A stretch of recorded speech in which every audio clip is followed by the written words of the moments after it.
Paano natin tinitingnan yung participatory governance? Kasi it is very clear that the People's Council Advocacy Agenda is participatory governance.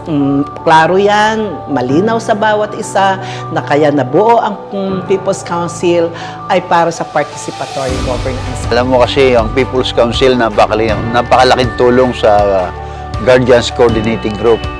Sila yung nagrehistro sa amin para mapasama sa city, para tumulong sa amin sa pagpapaunlad ng mga halamanan. At ang People's Council sa pangunguna ni Ma'am Doris Milgar, siya na po ang namahala sa amin sa pagbibigay ng mga papel-papeles ng mga kailangan namin, katulad ng mga pananim, pataba dito sa aming mga halamanan. Napakalaking tulong nun. Really a collective effort made by the People's Council.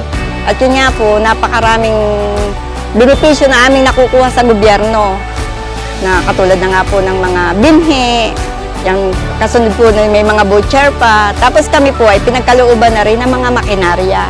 Yun po ang aming masasabi dito sa aming barangay Managpi.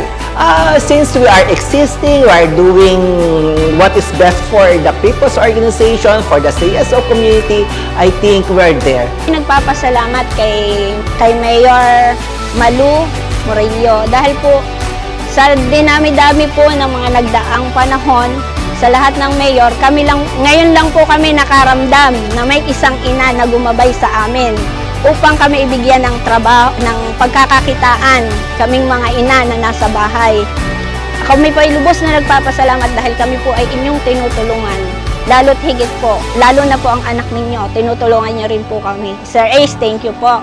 Ma'am Mayor Malu, thank you po ng marami sa inyo.